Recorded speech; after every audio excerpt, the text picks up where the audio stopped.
all for joining. The plan for this evening is to begin promptly at 7, and we will have Tracy very shortly begin her presentation from 7 to 8 p.m. And then from 8 to 8:30, we will be having a question and answer period. The way that we're going to try to facilitate the question and answer is to invite you to please ask your questions as you think of them using the chat feature. And then Donal and I will be monitoring that chat feature, and we will facilitate and have the chat and the questions ready for Tracy as soon as 8 o'clock happens. Next, I would love to thank our sponsors for tonight's presentation. First off, I'd like to thank the Landmark School for their support of this evening's presentation. Secondly, of course, they're not going to advance. Oh, there we go. Secondly, I would love to thank the Commonwealth Learning Center for their continued support of the Massachusetts branch of IDA. And thirdly, I would really appreciate and love to thank the MGH Institute of Health Professions and the amazing work they're doing in educating educators to do the good work that needs to happen in all of our districts. My name's Adam Hickey, and I am the program chair of the Massachusetts branch of IDA, and happy to lend my energies to this awesome organization. And at this point, oh, one more thing before I introduce our branch president. We have some great additional presentations happening this spring. We will be doing, for sure, a presentation in June on how to prevent the summer slump. So be on the lookout for emails and advertisements from the Massachusetts branch of IDA relative to that next formal presentation. And we have other excellent things coming as well. So definitely keep checking your inboxes. So at this point, I'm going to hand it off to Danan Masikwa, who is currently the branch president, and she's going to introduce Tracy.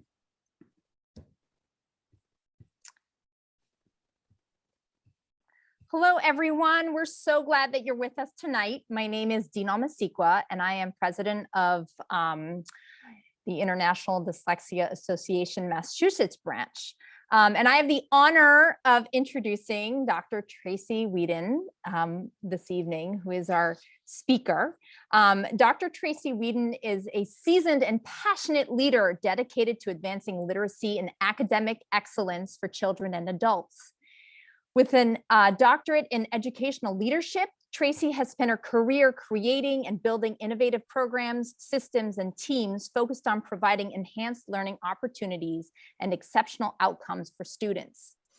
In her current role as president and CEO of Neuhaus, she provides leadership and support in the areas of financial management, recruitment, development of staff, fundraising, initiatives, initiating and furthering relationships with NAC partners, and guidance of professional and public relations. Prior to joining Neuhaus, Tracy was executive director of academic planning with Houghton Mifflin Harcourt Intervention Services Group. She provided executive consulting nationally on the development of systems that help school districts improve student achievement and address barriers to rigorous relevant learning. Prior to Houghton Mifflin, she spent more than 5 years as the assistant superintendent for curriculum, instruction, and assessment for the Houston Independent School District. It is my honor and pleasure to introduce to you Dr. Tracy Whedon. Thank you so much, Nina, and good evening, everyone. I am so honored to be with you this evening, and I want to tell you, it was a close call because guess who ended up in the ER this week? Me. Having some gastrointestinal dynamics going on, but I'm feeling a lot better today. I was just crossing my fingers, hoping everything would be okay, because I did not want to miss this evening with you. I don't want to miss evenings with parents who care about this work so deeply, who have scholars with so much at stake. And I do not want to miss opportunities like this for educators who care so deeply about our profession, who understand, um, again, the importance of the work that we do and how our work transforms the family tree through literacy. And so this evening, I do want to share with you, I have such admiration for people like the team of Neuhaus Education Center because we have a number of qualified instructors. You know, that's a high level of knowledge to be able to prepare others to become dyslexia therapists. We have phenomenal, committed staff who have been driving this mission of reading success for all for the almost 7 years I've been serving as president and CEO of Neuhaus. And we just keep having greater opportunities to make an impact because there's a hunger and a desire for real change in our nation that's growing. And you all are that butterfly effect. So I just want you to know, in honor of you, I have my butterfly glass. I love butterflies because I do believe in the butterfly effect. And I hope this evening, as I share with you from having been in the hot seat as a district leader, really wanting to do the right work and scale work responsibly, I know so much now about what I didn't know when I was in that hot seat and how you can influence from the middle because each of you are a container of power. It's all about how you leverage your personal power that makes all the difference. That's one of my twins calling to check on me and make sure I'm okay. I'll call him back. So, with that, let's talk about from a systems perspective, how do you create a literacy safety net through the application of the science of reading research? Because this work is about scaling that work responsibly. And that takes knowledge, it takes exposure to systems that are doing it right. And then it takes, I think, a degree of curiosity and vulnerability to realize we're all learners on this journey.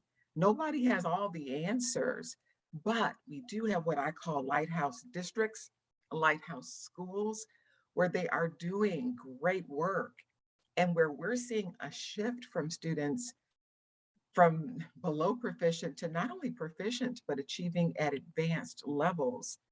And so I want to talk about that from the perspective of working with district leaders who are now leaning into how do I support my teachers to be successful?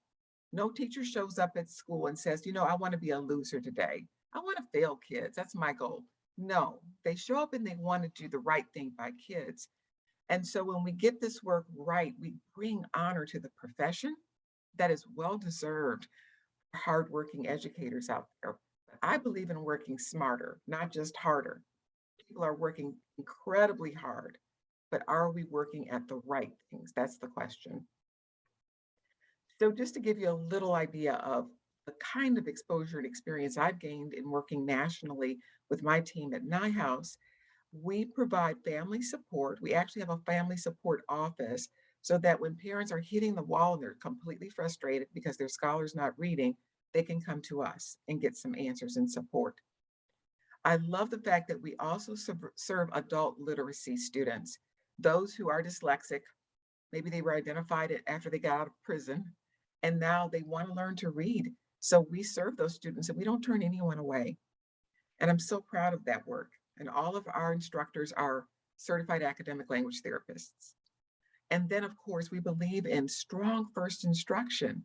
And so we provide professional development to get reading right the first time so that teachers become diagnostic and prescriptive in their practice, so they can intervene at tier 1 successfully, and then aligning all tiers so that tier 2 and tier 3, whether the child needs dyslexia therapy or accelerated support, we know how to help systems bake that in so it happens. And there's a literacy safety net for all. What I love the most about what we get to do is we're finding that it doesn't matter what zip code. We do this work in Appalachia, we do this work in the Valley in Texas, where children are, majority EL learners. We do this work in majority African American communities where maybe the poverty is high, but the growth is high as well when people have the right tools to fight this battle against illiteracy. So I mentioned to you, I love butterflies. And it's interesting, okay, they're getting a little distracting, the butterflies are, is the butterfly effect. I had to challenge myself and challenge my team at the top of the pandemic. Are we going to be defined by this pandemic? Are we going to throw up our hands and say, well, we can't go and deliver services to teachers? And so in my quiet time one morning, I was reflecting and meditating on this, and the idea of a COVID chrysalis came to mind. And so I went back to my team and I said, let's enter a COVID chrysalis. Let's reinvent how we meet the needs of our stakeholders. And I want to give you that opportunity this evening too, to challenge yourself and to think, what have I learned in this chrysalis moment? How could we make bold moves to reinvent the way we're serving children, how we're serving adults? How can we decide not to be defined by this, but to be reinvented, to let this be a resurrection, if you will, of new ways of addressing the needs of our children? We know that many children have lost 2 years of ground they should have covered. And so we are either going to give our power away, or we're going to frame this in a way where we take our power back. Well, you know, it's so ironic. In the midst of a pandemic, our nonprofit pivoted to serve virtually all of our stakeholders, including adult literacy students. And we were able to partner with our first state department, the State Department of Alabama. And I'm so proud that we've been able to scale the work of evidence-based practices across an entire state, a state that in the 1830s had anti-literacy laws that made it illegal to teach Black people to read. So I just feel this moment where my ancestors are saying, press on, keep going. Who would have thought that I would have an opportunity to be a part of work like this in the middle of a pandemic? And for those of you who say, well, this is systems work, maybe I shouldn't be really tuned into this. Special education teachers, you make some of the best principals and superintendents I've ever encountered. Dyslexia therapists, you never know when you will be in a position to influence from the middle. And so as you listen and think about the systems dynamics I surfaced with you tonight, I want you to think about, whose ear do I have? How can I show up in a space and be that voice that speaks to the power of our work? How can I bring evidence of my own success, regardless of my role, to take away from detractors who think we should blame the child instead of the system that is not serving the child? Because ultimately, we're preparing children for a knowledge economy and an information age. And the currency of the 21st century is literacy, in my opinion. It is the great equalizer. It is a moral imperative, because if children don't learn to read, they don't have a place at the table in a knowledge economy. I have a young man that I mentor, and I call him my adopted son, my spiritual son. And I'm going to tell you more about Jacob Gonzalez in just a little bit. But I met him in a maximum security prison in Livingston, Texas. And I want to make correlations to Jacob's life now, his life outcomes in the future, which are pretty stark, and literacy. So I also want to underscore the reality of demographic shifts in our country. Our country is becoming more diverse. And it's so interesting in the midst, again, of this pandemic and so much change in the world. We have more and more immigrants coming to our country. And finally, I see a willingness to embrace and receive them. Some of that is really about nation building, because we need people who can do the work. However, they cannot have a place at the table without the dynamic of literacy living in their lives. So literacy is about being prepared, not just for a high stakes test, as we know, it's about being prepared for life. And so when we think about the demographic shifts, I want to surface that as one of the dynamics we think about together tonight. I live in Houston, Texas, and there is a demographer I'm going to quote soon. His name is Dr. Stephen Kleinberg, and he calls Houston the prophetic city. He's written a book about it because we're one of the most diverse cities in the country. And one of the things I've learned about in partnering with the Barbara Bush Foundation and serving on the Mayor's Office for Adult Literacy here in Houston, Texas, that we have an adult literacy problem. And I call that the canary in the mine. If we backload from the adults who are struggling with the literacy, we can understand the dynamic of children and what the future looks like for them. So this particular stat came out of the Gallup research. Gallup did research for the Barbara Bush Foundation, and they found in terms of how low literacy impacts businesses, if all adults in our country were able to move up to the equivalent of a sixth grade reading level, that's low stakes. The national benefit economically is estimated to be 2.2 trillion annually. That's a lot of funding, a lot of money. And that's just sixth grade. So what if we were able to bring them up to 10th? What if we were able to make sure every scholar graduates reading proficiently or at advanced levels? What would that do for our economic as a country? And so some people think about this in dollars, and some of the stakeholders you may be able to influence are business owners, people who have a lot of funding that they could invest in the right work, but they have to hear the story about why this is high stakes, understand why they need to put skin in the game as well. So here's a quote from Dr. Kleinberg's book, Prophetic City, and I highly recommend that you read it because he followed over decades demographically a number of trends in our city. And this quote is pretty riveting, pretty powerful. By 2050, all of America will look like Houston does today. It is a safe statement to make that if Houston's Latino and Black young people are unprepared to succeed in the global knowledge economy of the 21st century, it is difficult, if not impossible, to envision a prosperous vision for Houston. Think about that for your neck of the woods, for the children who are falling through the cracks. And I want to emphasize, it's not just about the student group a child comes from. Let's be clear. It's not just race, it's class. When my scholars need tutoring, and I have 22-year-old twins, double the blessing, and I have a 17-year-old who will be graduating from high school next year, you better believe their highly literate mom makes sure, because I have the means, that they receive what they needed. When I was growing up, navigating inner city Detroit, my tutor was my dad, who did not have much patience for my lack of ability in mathematics. So there was a literacy of math I didn't understand, and I didn't have access to tutors, so I didn't do so hot in high school. I learned to gain some of the skills to be resilient in college, but in principle, what my parents could give me, they didn't have that ability to help me. And when I think about children struggling with illiteracy, when I think about children with dyslexia who are part of the population who don't have the funding to choose between therapy and groceries, we have to do the deep systemic work so that no one falls through the cracks and we have a literacy safety net in place for all.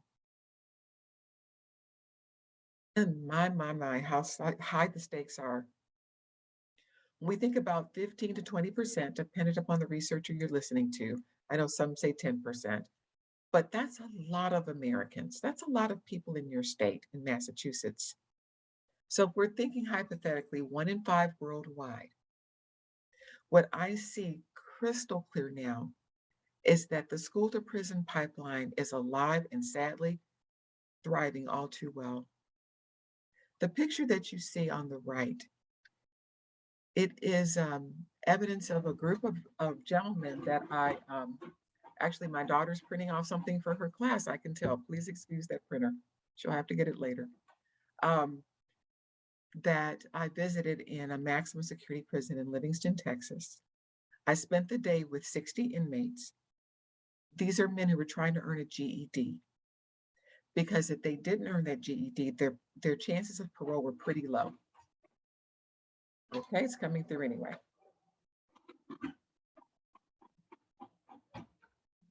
And so during that visit, I spent the day with 30 in the morning, 30 in the afternoon. I will never forget as I asked them for their stories and told them, I want to take your stories to the world. I would say a good 40% special education students dropped out, ended up making very ill-informed decisions that landed them in prison. I'd say about 30% were diagnosed as dyslexic in prison. And the critical mass, poor, Black, brown, white, and poor. And there was one particular gentleman, Jacob Gonzalez. I'll never forget him. He was 21 when I met him that day. And he walked up to me at the end. He waited behind and he said, Miss, I have a life sentence. He said, should I earn my GED? Is it even worth the trouble? And I said, Jacob, education is something nobody can take from you. You get your GED. You can do this. And he said, well, ma'am, they said I'm borderline retarded when I was in special ed. I said, you don't sound retarded to me. You sound like somebody with a vision. Go get your GED. And we became pen pals. And over the next 2 years, he earned his GED. And he has become my spiritual son. So 11 years later, he is fully literate. He writes me beautiful letters. He sends me encouraging notes. He writes newsletters for other inmates to encourage them. But this is a young man who should never have ended up in the pipeline. Did he make horrible decisions? Yes. But I can tell you, I believe literacy is part of what's transformed him into a whole different person. That day when these men, I think there were 13 of them, made a circle around me and they said, we want to pray over you because we want you to take our stories out to the world and let people know that we want this to change for our children so they don't end up in the same place we are. And so I am urging you to maintain a sense of urgency. I know you are the people who don't blame the children for systems that have failed them. Yes, we have inherited systems that have entrenched racism and classism baked into them. But someone has to accept the challenge of saying, on my watch, things will change. And I believe if we prepare for the moment when opportunity intersects preparation, it is amazing what we can do together. I think it is shameful in our country. We have the highest incarceration rate of any country in the world. And clearly, illiteracy intersects the dynamic. It's squarely involved with why we have that incarceration rate in a country that promotes democracy and freedom. I believe that a life sentence intervention deeply influences the likelihood of a lifetime in prison. That's what I saw that day. And hopefully one day I'll be able to figure out a way to bring educators in to visit with gentlemen like this, to see that for themselves, to hear their stories. Here's the thing. I'll never forget at the last IDA that we were all face to face. I was facilitating a panel discussion for the opening session for IDA. And Dr. Julie Washington made a statement that was startling, but just you could have heard a pin drop in the room. And she said, dyslexia is not a gift if you're poor. That's the truth, friends. That's the truth. And so when we think about during Donald Trump's administration, the promotion of the First Step Act, which includes a provision for screening inmates for dyslexia and providing support. I wonder what's happening in your state, Massachusetts, now that First Step Act is in place. Here's the thing. What do we do for the juveniles who encounter the juvenile court system, 85% of whom are functionally illiterate right now, before they end up permanently in the pipeline. Most definitely, 60% of inmates who are in prison are functionally illiterate. And so it's ironically named, in my opinion, because the first step should be prevention, not intervention. It's about offense. You know, I love basketball. It's like when you have the ball in your hand, let's make a point. Let's not lose the ball and try to figure out how to get it back. It's about offense, not defense. And I wish I had known what I know now. You see, all this gray hair is from what I've learned the hard way. Because that deer in the headlights, young lady, me about 40 pounds lighter, when I stepped into my first classroom, I was stunned and startled by what I encountered as an English language arts teacher. And that was, I had this huge range of students, some reading at a college level and others who could barely decode. And now I know that some of those children that I was pressing to try harder, put forth more effort, are dyslexic and adults now. And I wasn't equipped to recognize the red flags. There were no dyslexia services in our high school. Those same children in my theater arts classroom would struggle and do everything they could to read and master a script because they loved the arts. And many of them would tell me, this is the only reason I come to school is because of your class, your theater arts class. And I was Miss White then. I used to be a white girl. So I want to say that we want to make sure that as part of the systems piece, how do we make sure that people like Miss White don't end up on the front line fighting a battle without the right equipment, without the right armor to prevent reading failure, and ideally to close gaps for children and recognize what they're dealing with in the classroom. I want you to think about the shoulders you stand on. I want you to think about the people who have influenced you to press on, to fight for children, because here you are spending a Thursday evening with me when you didn't have to. Who made the difference for you?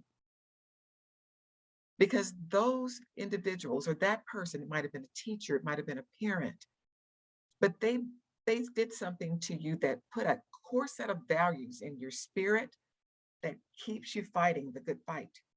And I think it's so important to know that about yourself, because when we know that about ourselves, we don't compromise our core values. We speak truth to power, and we are patient, and we are strategic in making those leadership moves that we need to make. And friends, leadership is not about position and title. It's about disposition. It's about having this growth mindset that if we prepare, there will be the opportunity to make a difference. This I agree with this particular admiral. The most dangerous phrase in the language is we've always done it this way. Many of you have heard that, probably as you have tried to fight for your child or for other scholars. I love this little cartoon. What if we don't change at all and something magical just happens? Well, we know that there are things that frankly do not serve children well. Their curricula, there are things that we need to stop doing, like the 3Qing method. And so being able to speak to those things in a knowledgeable way presses people to say, no, we're not going to keep doing it the way we've always done it. One of the great reasons is what we know about this equalizer in terms of how we look at reading. NAEP scores that measure the growth of students, not just in public schools, but also in private schools. This is all hands on deck. Make it clear that over the past 30 years, we haven't seen that much growth. And that's unacceptable for grades 3 and grades 4. When we think about a knowledge economy that really demands people at a minimum be proficient, if we look at those cut scores, and ideally perform at advanced levels, we're not getting there fast enough. We're not moving the needle fast enough. And so it's been pretty much, as we can see, a flat line with very little growth. We can do so much more. And I think Massachusetts is one of the states that's showing that we can do much more. I know that you're not satisfied with where we are, and you shouldn't be, but I am super excited that in terms of growth, when we think about NAEP, when we think about proficiency being at the 238 level, we look at the nation at 219. We look at Massachusetts with a 7-point gap here. You all are moving the needle faster than most people are. I'm also excited that we have states like Mississippi and Tennessee that are doing some good work in terms of moving that needle. They're going in the right direction, but how do we increase that momentum with systems change is the big question I have. And you all were consistent in that your 8th graders maintain their gains, only 1 point difference. Again, though, how do we push the accelerator on this? That's the big question. And then we can't ignore demographic dynamic.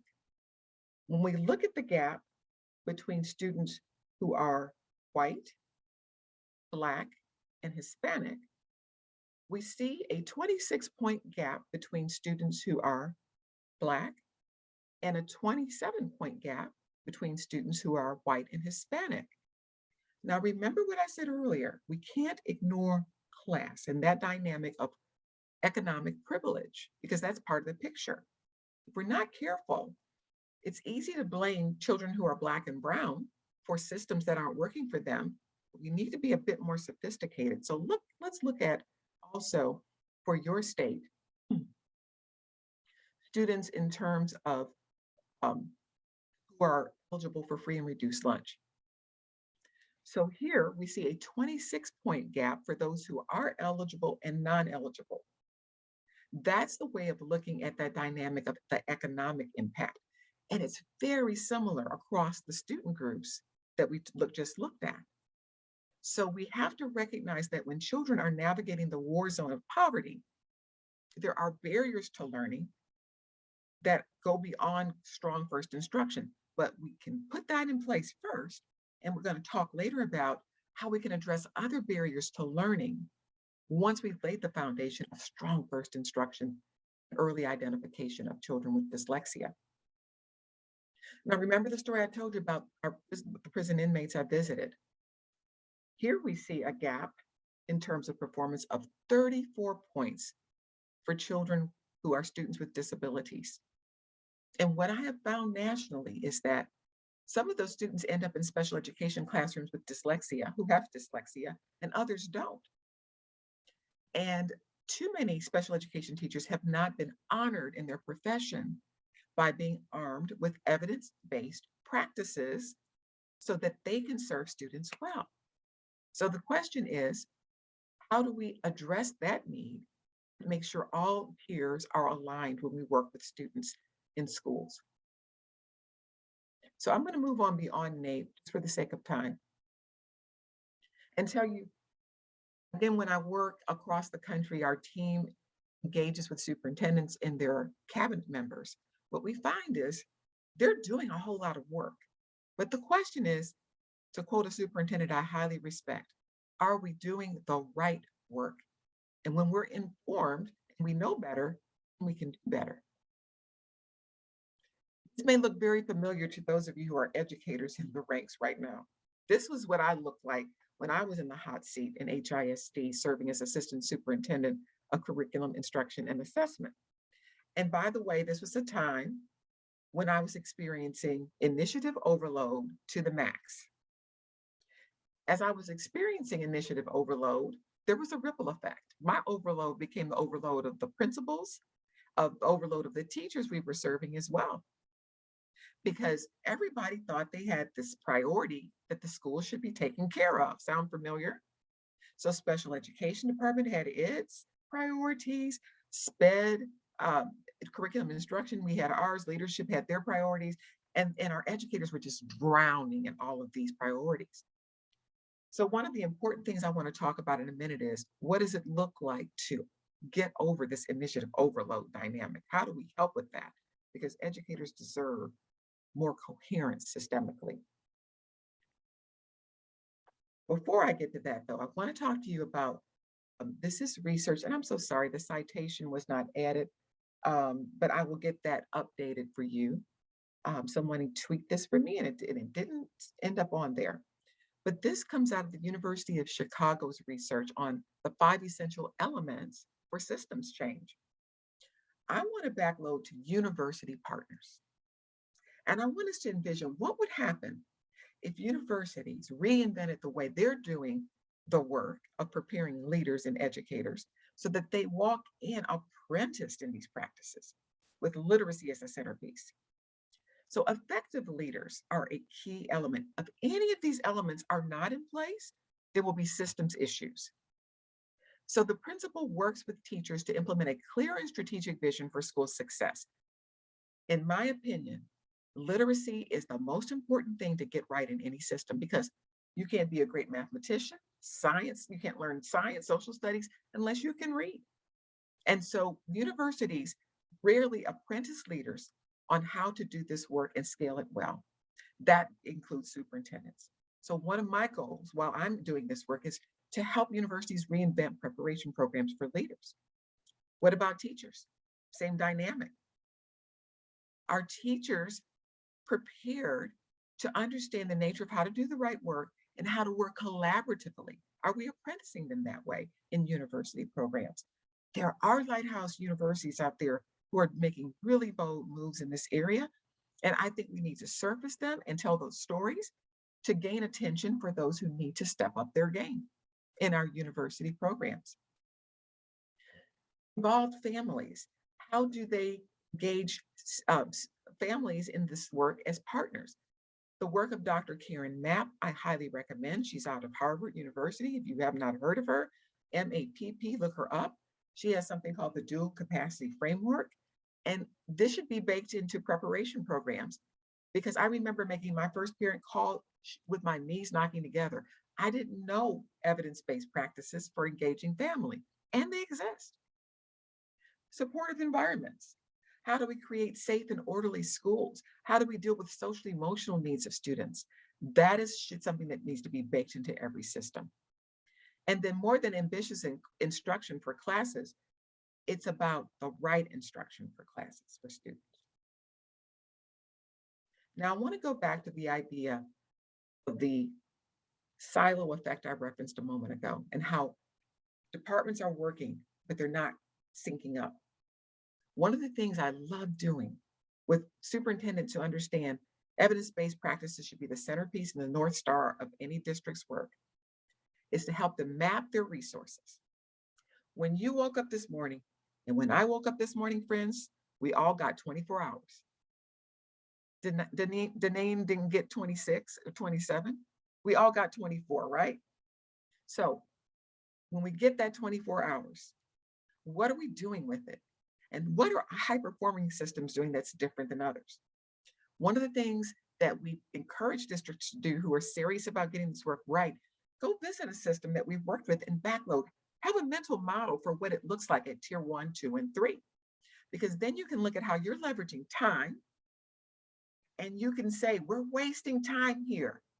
We're using, for example, intervention services at tier 2, pulling kids out when this intervention can be done whole group at tier 1. We love helping them unpack that and be vulnerable and real and raw about it, and that it's about the kids. So that's something we can control. Something else we can control is funding. Systems we've worked with have spent millions of dollars on intervention services. And when I worked nationally for Scholastic, we were supporting districts with Read 180 and System 44. You probably heard of those products. But I saw we had a first instruction problem. I would work with leaders and they'd say, can you use Read 180 for the whole school for tier 1? And I'd go, no, that's not appropriate. It's intervention. Well, districts that learn evidence-based practices we work with and bake it into tier 1, they recapture funding, tons of funding, that they can now focus on dyslexia services, where they can train teachers to provide those services. Because really this work is not about a program, right? And that's part of what we need you to do as those ambassadors of change, is help leaders understand this is about building teacher knowledge. It's not about a program. The silver bullet is the teacher who has been apprenticed to be diagnostic and prescriptive in their practice, just like a surgeon. There's so many similarities between preparing doctors and preparing teachers, because we are diagnostic people who change the brain. So that's something we can control. One of the districts we worked with who moved their early literacy growth from 64% kinder ready in the Valley of Texas to 95% kinder ready over 2 years, had to make some tough decisions that made some people a little upset. They were doing after school programming, saying the same thing louder to the kids, right? It wasn't working. So the superintendent said, well, let's take those dollars and let's invest in coaches who can help support the work on campuses. And it worked, which leads to the last point. We can control how we prepare talent. Building a backbone of literacy leaders is crucial. And so whatever your role, the goal needs to be building those supports into the system. So you have literacy coaches, you have special education teachers who can become those experts on a campus. We have that baked into the system so that it sustains. Because the problem is, if we don't build in those layers of the literacy leaders, curriculum and instruction folks who are apprenticed in this work, it doesn't stick. And the districts that have the most bold leadership moves I've seen have superintendents who actually put it into board policy that evidence-based practices will be the way the district moves forward. So it's also about educating board members so they understand what evidence-based practices are and what they are not. Building that knowledge for board members so they can be part of that ambassador effect in your district. Dr. Steve Dystra made this statement: you don't need to know the science of reading to follow the curriculum. You need to know the science of reading because sometimes the curriculum isn't enough. And so as we work with districts, one of the things that is an experiment I'm working on now is a case study analysis with superintendents across the state of Texas, where we look at a problem practice once a month, and they understand from a superintendent's vantage point, what leadership moves do I need to make to ensure the system changes? And I believe that approach, again, exploiting the pandemic and the use of technology, bringing people together to analyze the right work in a role-specific way, is the wave of the future for our organization. It creates a space where peer-alike groups can convene, they can be vulnerable, they can be real, and they can be problem solvers together. And I believe it's going to be a force multiplier. And I hope to scale that work nationally with superintendents across our country. Can you imagine if the critical mass of superintendents understood how to do the right work, what would happen? I'm going to take a try and find out what would happen. So the most important question I've been asked by superintendents in this convening is, what is the evidence? What do evidence-based practices look like? What do teachers need to stop doing and why? And what do they need to start doing and why? Because they don't know. So how can you responsibly scale what you don't know as a superintendent? Once the superintendent has enough understanding, then they can start, as we found in one case study, analyzing what your district leaders know and don't know. And not in a shame and blame-based approach, but at times they're taking advice from people who don't know what the right work is. And they're over curriculum and instruction. They have bought into balanced literacy. I was one of them, I get it. And they can't do better until they know better. And so one particular superintendent actually looked at all of the credentials, all of the certifications for the people who were making these decisions, and realized he has some work to do in terms of building their capacity. Then we can help teachers know what to stop and start doing. The key is to plan the work and then work the plan. And so mapping resources is the first step. Multi-phase, multi-year work is the second step. And then ensuring we have assessments that are measuring what we purport they should measure is the third most important step. The last has to do with the book you may have read. It was one of my favorites as a kid. Did you ever read the book Stone Soup? I learned so much in principle from this that actually informs how I lead today. So I want to talk with you about how we can't ignore barriers to learning that go beyond strong classroom instruction and intervention services that meet the needs of students. This story talks about how 3 soldiers came into a village.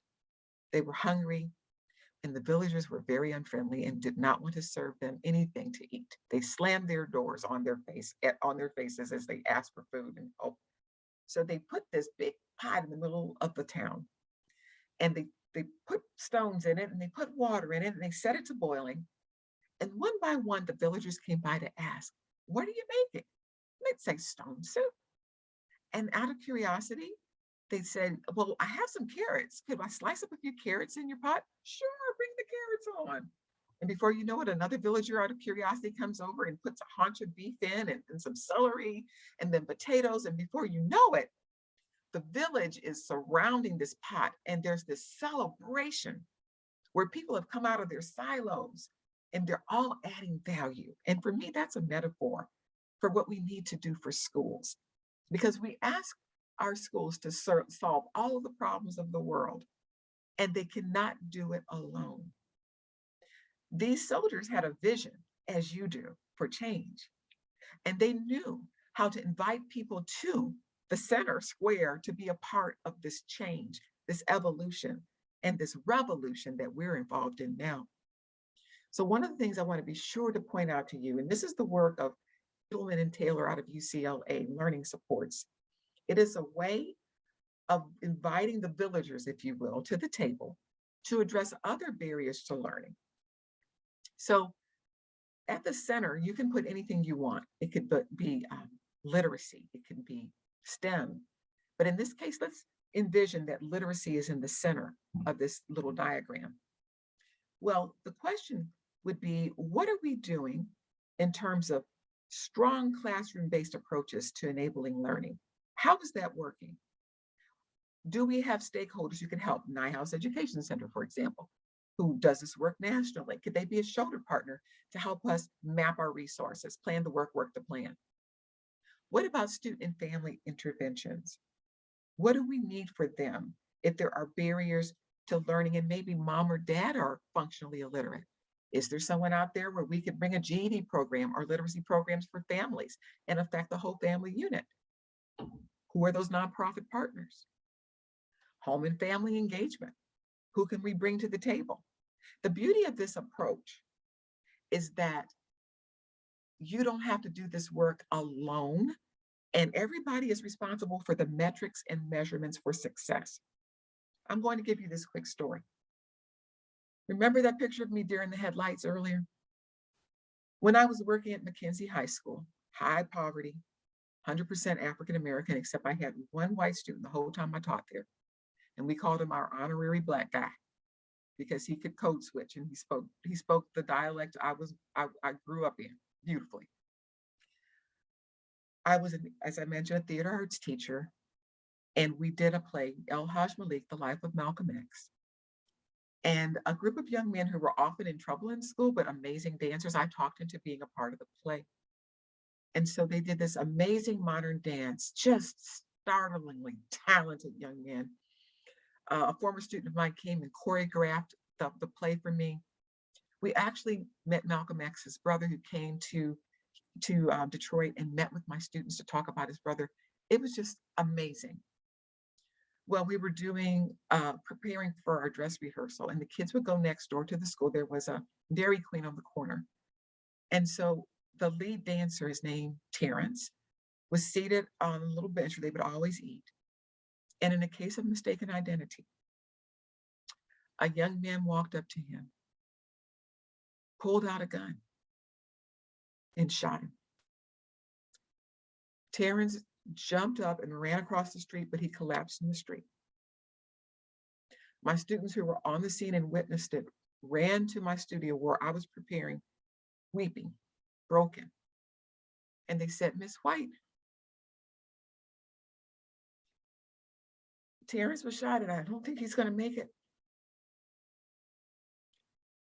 Friends, I didn't have anybody but me and my kids, my babies, I call them. And I treated them just like they were mine. And just like Terrence, if he had been my son physically, we wrapped around each other. We wept, we cried. I had no crisis assistance. I had no crisis prevention. It was just me. And so I had to try to find and make some meaning out of that moment with them. And so I said, let's dedicate this to Terrence. He wouldn't want us to stop. But can you imagine that moment and managing that without any supports? I shouldn't have had to do that by myself. It wasn't about reading, but there were barriers to my children succeeding. Coming back the next day ready to learn. It's unfair for that to be put on educators completely. And so we have every right as educational allies, as literacy allies, to demand that other barriers to learning be addressed for kids. So I will never forget and will always at my heart be a teacher. I admire, I love, and I honor every teacher listening tonight. And I will never forget what it was like to try to navigate the war zone of poverty in that district, and having my kids show up over and over again, believing that Miss White says there's a light at the end of this tunnel. And so I'm going to keep going and pushing through because she said this is worth it. We can do this work together. Again, when we think about navigating the war zone of poverty, this research out of the Brookings Institute really stunned me. And it looks at the effect of poverty in terms of kinder readiness at age 5 for children, based on poverty status at birth, whether you're white, whether you're Black, Hispanic. But if you look at this great denominator, I call it the common denominator of hope. Hispanic and poor, but look, less than a high school diploma, kids are much more unlikely to come to school kinder ready. High school mom, if you actually graduate, there's an improvement and more of a likelihood that about half of the kids are going to come to school kinder ready. Look at what happens. Even if a mother is poor, if she earns a bachelor's degree, that mom is more likely to send the kids kinder ready regardless of income. So again, if we think about this creatively in this COVID chrysalis, if we know this is true about our moms who are coming to schools, what would happen if we helped our moms gain literacy skills for that entire family unit, for that mom potentially to go on and earn a degree? Pre-Ks are not all alike. If you look at that last bar, even if the kid goes to pre-K, it doesn't necessarily make a huge difference, because if they're sitting in front of a television versus receiving evidence-based practices, it's not going to be an advantage. So this is an opportunity for us to seize the moment, reinvent how we're doing the work, and not ignore the barriers that are equity-based barriers to learning for our scholars. And it's part of that, another hard lesson I'm learning is that it's so important how we invite people to the table and that we not forget to do so. If there are any people who influence legislators out there, the EL community needs to be at the table when we're making decisions about legislation. Parents who are actually navigating the war zone of poverty, they need to have a voice at the table. And Dr. Julie Washington again said something in a conversation we had, and I said, "Can I quote you, sis?" And she said, "Yes. We should not allow the prestige of the dialect impact our views of the people who speak them." How can we decide not to respect the scholar because we do not respect the dialect? I love her work because she points out that language variation is rule-based, just like unpacking the structure of the English language, which is rule-based.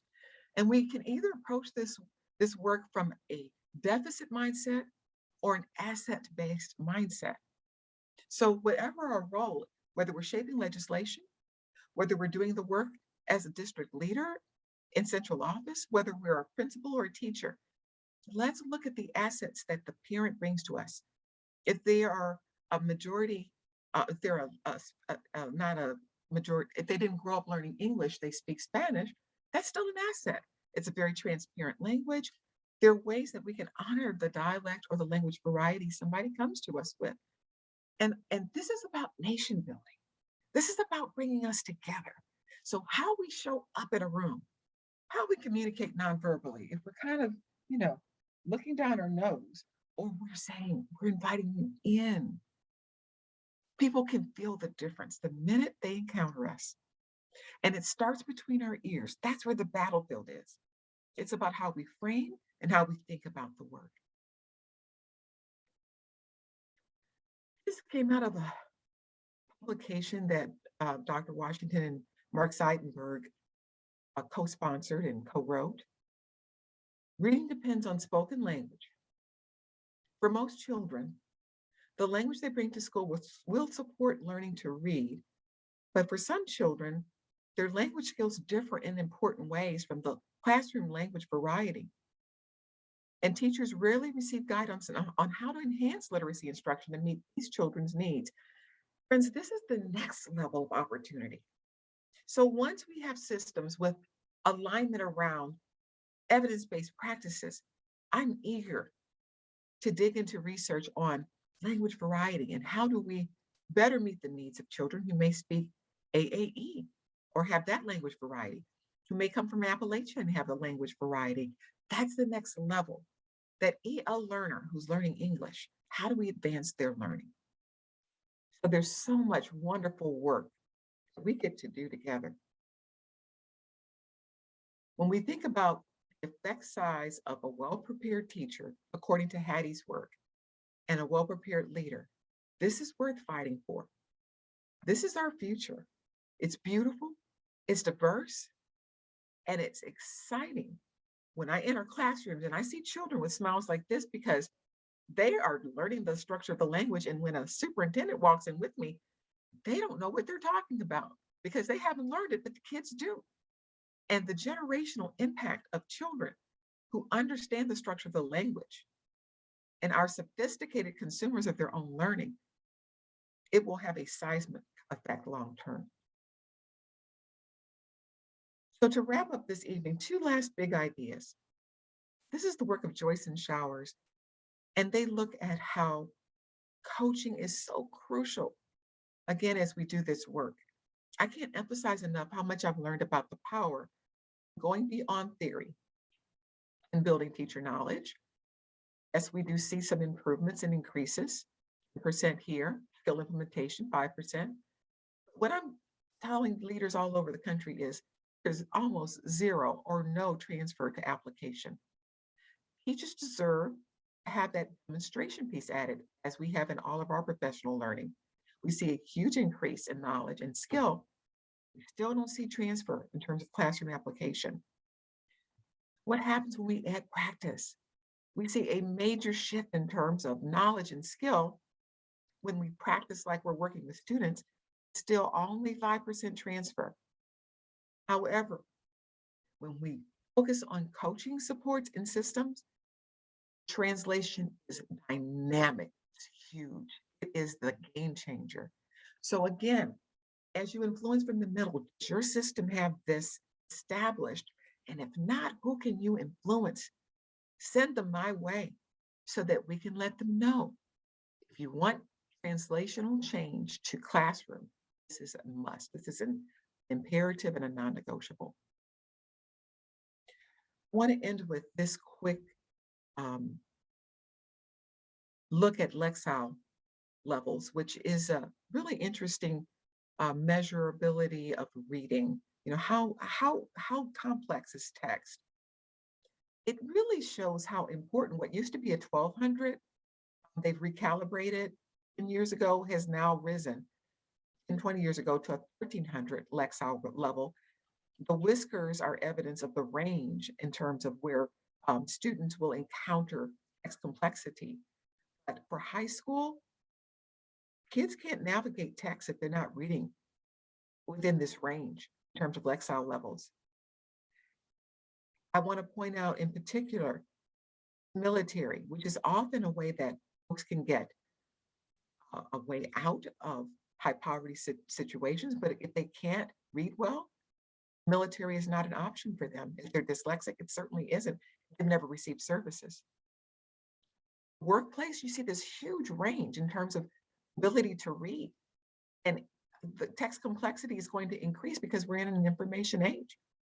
So we're preparing people not just for college, but for life and even health dynamics. You know, I thought about when I was in the ER and had to use my ability to read and use an app to be able to read my test results, to be able to access and make appointments, just to do my taxes.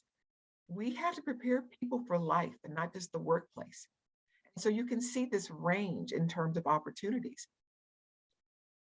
But here's a story that I want to share with you. I'm quoting a friend of mine, a child who can read is a child who can lead. Ashley Gordon came to us as an adult literacy student. 5 of her family members are now receiving dyslexia services at night. And Ashley went to a local university. She took the remedial reading course and it didn't help her. She was diagnosed with an autoimmune issue and had to drop out for a bit, but she kept learning with Neuhaus. Well, she went back to university after receiving our services. She finished. She passed the science of reading exam with flying colors and is now a special education teacher serving children who, like her, had fallen through the cracks and had not received therapy. And so she is a literacy leader. And I predict she will earn her master's and will one day be a certified academic language therapist because she is on a mission. And I believe we can create so many Ashleys if we remember what Frederick Douglass famously said. It is easier to build strong children than to repair broken men, broken citizens in our country. Our future as a country, I believe, that every person who believes in America as the land of promise is tied to getting reading right first time and to preventing reading failure, regardless of zip code, regardless of race, regardless of gender. Literacy liberates. The source of wealth for this country, not just Houston, in the 21st century, will have to do with attracting the best and brightest people in America working on the cutting edge of knowledge. Those people live in your community and in my community and across our country because the resource of the knowledge economy is housed between the ears of these individuals if they get to learn to read, write, and speak in the language of power. Let's not be afraid. Let's refuse to bow down to fear. Oh, we all fear it. We all feel fear, but we make a decision about whether we bow down to it or not. I believe that fear is false evidence appearing real. And may your choices, as Nelson Mandela said, reflect your hopes, not your fears. I believe in spending quiet reflection every morning in prayer and thinking about my purpose. And this surfaced in my spirit one morning. I choose to walk by faith. We can be those focused adults intervening tenaciously with hope. I refuse to believe we can't be that butterfly effect wherever we happen to live. When you're excellent in your work, you end up standing before people who are influencers, places you never even imagined.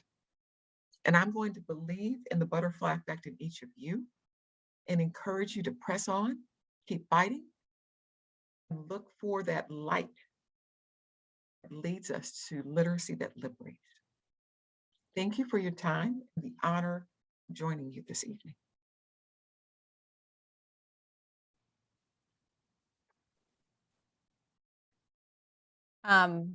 Tracy, thank you so much for that incredible talk. Wow, that was phenomenal. And so informative and uplifting. We really appreciate you taking the time to speak to us. And I have questions. I want to ask Adam, Adam, were there any questions that came up in the chat? So there weren't any questions that came up in the chat. So I'm going to let people take a moment to reflect, let kind of what Tracy said percolate. But I actually have a question to kind of start us off, because we have the time. It's about 7 after 8, and we have some time to think and to reflect. And so, Tracy, I was struck as I'm listening to you speak about a number of things and connecting what I heard you say with an event that happened earlier today. And the event was that I was presented with a learner who was recently diagnosed as dyslexic, with intellect in the superior range on his cognitive testing. And yet the school showed academic reading skills that were solidly average, and argued that we're done. We did our job, without honoring the amazing potential of this child. And it made me think, as you were speaking, of the work of Jocelyn Chadwick, who I really appreciate. I'm going to loosely paraphrase her, but says, the gift of reading literature is that literature, especially difficult literature that challenges your own beliefs and systems, fundamentally changes who you are. Mm-hmm. And that when you're done reading that challenging literature, you can never go back to being the person you were before you opened that book and started reading. And so those two moments for me kind of came together during your speech. And I was struck about a couple things. One, average isn't good enough, because you can't navigate challenging text like Huckleberry Finn or A Raisin in the Sun, or any text that just helps you understand a perspective that you can't have because of who you're not. And if you can't easily read and comprehend those texts, you're denied the opportunity to fundamentally be changed. So can you speak a little bit about how average isn't good enough? Yes. When it doesn't provide us the opportunity to participate in a literacy activity that can potentially fundamentally change who we are and make us all better people? Oh, love that question. I am evidence of how it will fundamentally change a life. And I want to backload to why that question is so personal to me. My parents grew up in extreme poverty in the South, and they were part of that wave of people who migrated up to the north to Detroit. My dad, he had polio, withered left leg. It was in special education classes, and his aspirational adult was a special ed teacher who saw greatness in him. And because he couldn't run the streets and get in trouble with his friends, he was voraciously reading in a library. So I always saw him reading at home. We had tons of books.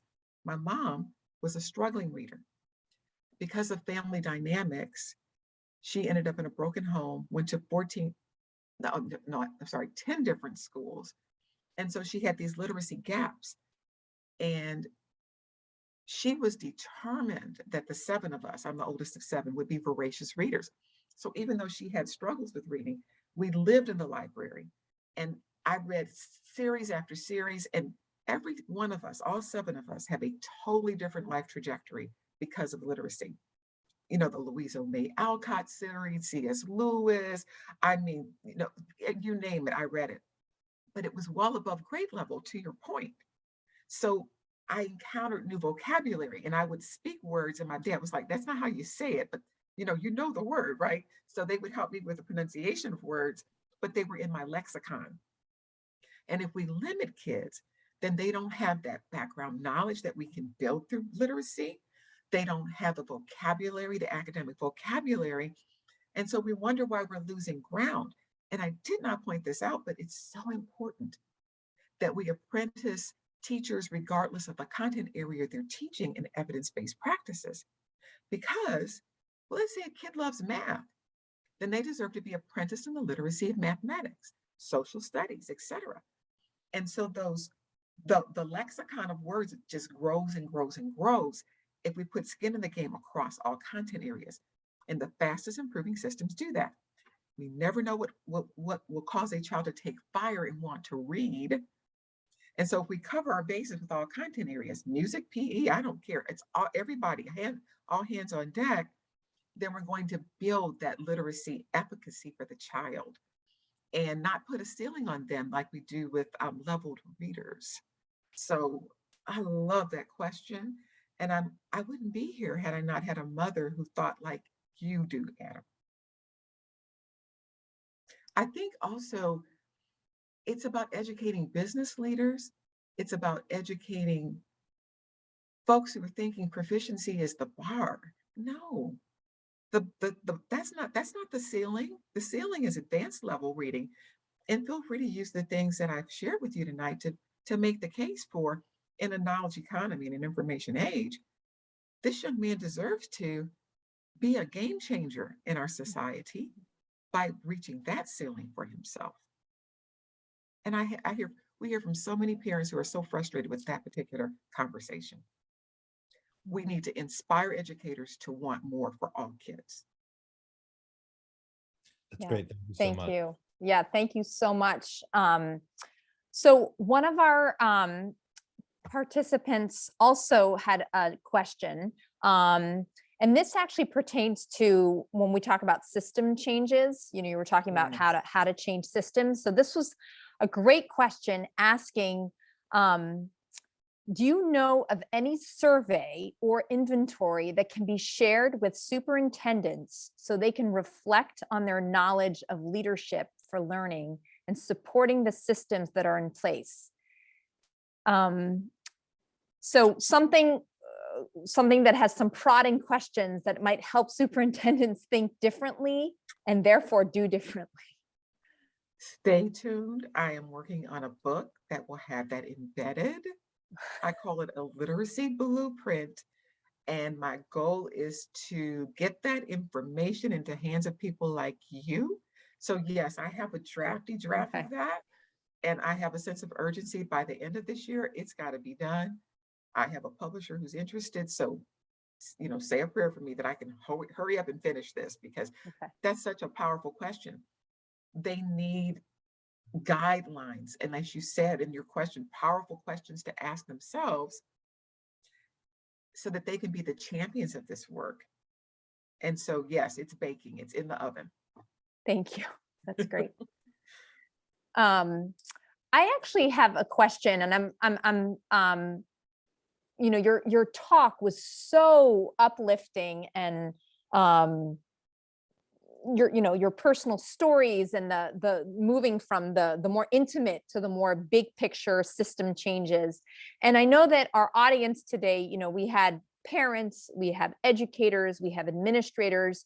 And I know, sort of walking away from this, there's this question that I have, and I'm going to ask it from actually two perspectives. One is from the perspective of a parent. So you're in a school, and you know about structured literacy. You've heard about it. Parents are talking about it. It's the buzz, and you still see your school, let's say, using the 3 queuing system. And you want to keep good relationship with the teachers. Your child is in their class. You know how hard it is to be a teacher. And you also want to, is there any way to move the needle? And so do you have any advice from the, for parents about like, where can a parent start? And I know this is a big question, but I was wondering if you had any It's a big question and it's a tough question, but it's a great question. I think you cannot take an experience away from someone. If you build trust and rapport and connection with that teacher, if you validate the things they are doing well, you are making emotional deposits into their bank. This is the Covey principle. If we are taking withdrawals and we're complaining constantly, we're not depositing anything, then we're in the red and they're not going to go on the journey with us. So my first thing is what I did as a classroom teacher, catch them being good at anything you can validate, value, admire, respect, honor, do it. Put those deposits in.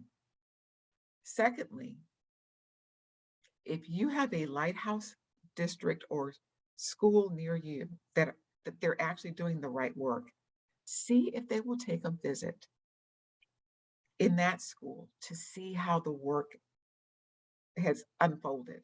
We use that strategy as a nonprofit.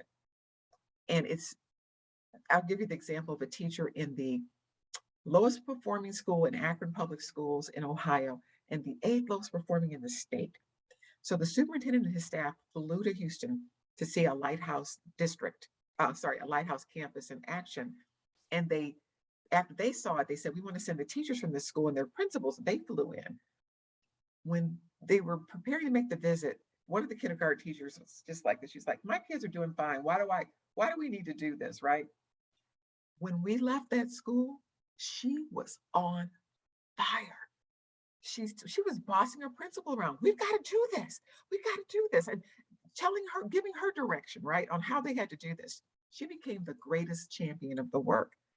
And I learned something from that is when people can backload from a mental model that they see in real time, it takes away any excuses. If they have excuses after that, find a new school. That is an example of how you could be influential from the middle, but you've got to find the lighthouse campuses that exist in your neck of the woods first and that are demographically as similar as possible. In this case, the lighthouse campus served EL learners, and the other campus served African American students in a high poverty district, but they still caught fire from seeing what was possible with children who spoke a different language.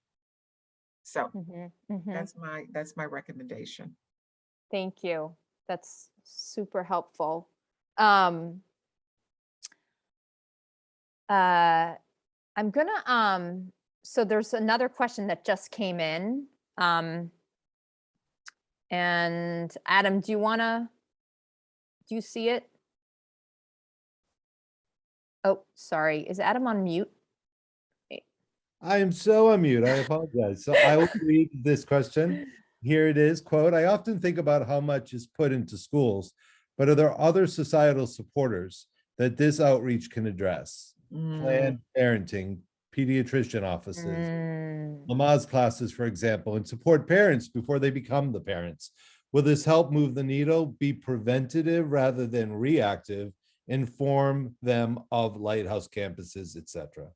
Oh my gosh, I love that. Yes, yes, yes, and yes, and amen. So we are working in Houston with pediatricians in training and residency, and we invite them to a dyslexia simulation so they can have an experience and they leave forever changed.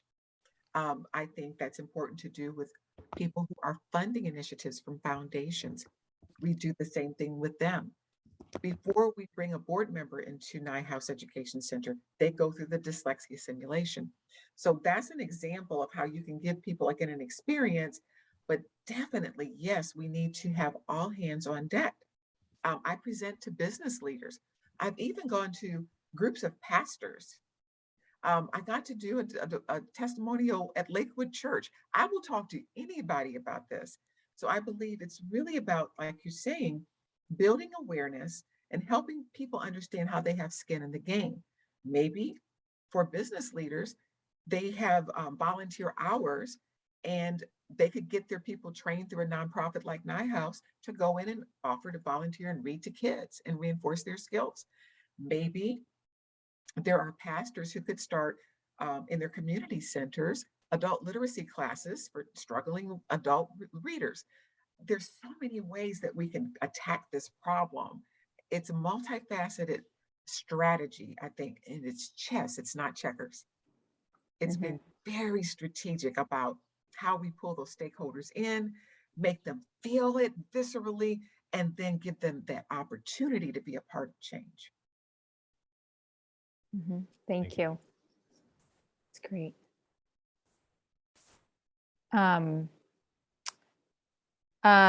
So I have another question to ask you. So the previous question I asked you was about, from the perspective of a parent, what a parent can do. Do you have any suggestions if someone is a special ed teacher or a teacher and they just heard you speak tonight and they ask themselves, so where do I start? Like, can you give me any tips? Yeah. Reach out to Neuhaus Education Center. I know that you have access to my contact information. We have been, this is crazy, awesome, crazy awesome. We helped prepare teachers in the science of this work from Hong Kong and from Dubai. So if we can do it from there, we can do it from Massachusetts. We can meet your needs. So do reach out. You can speak with one of our literacy initiatives leaders. They actually will help you map a pathway for yourself. And you receive our services virtually, including coaching. And the model has been extremely successful. So if you're ready to jump in, we're ready to receive you. And some of the best therapists, oh my gosh, are those parents, or you mama and daddy bears out there who want to become therapists? I want to end with this, because I know I'm standing between you and the dinner that's just steaming on your table waiting for you. There is a foundation in East Texas that engaged us in our first multi-year grant.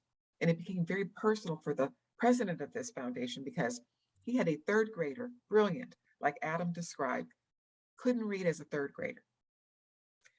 He's a PhD, his wife was a PhD. She was homeschooling their kids. And they were at their wits' end. Well, they finally got him diagnosed as being dyslexic. Manda came to Neuhaus, became a certified academic language therapist. Cotton, his name is Cotton, is reading the most complex text, reading like a champion now, 3 years later. And one of their 4 children, another one coming up in the ranks, also dyslexic.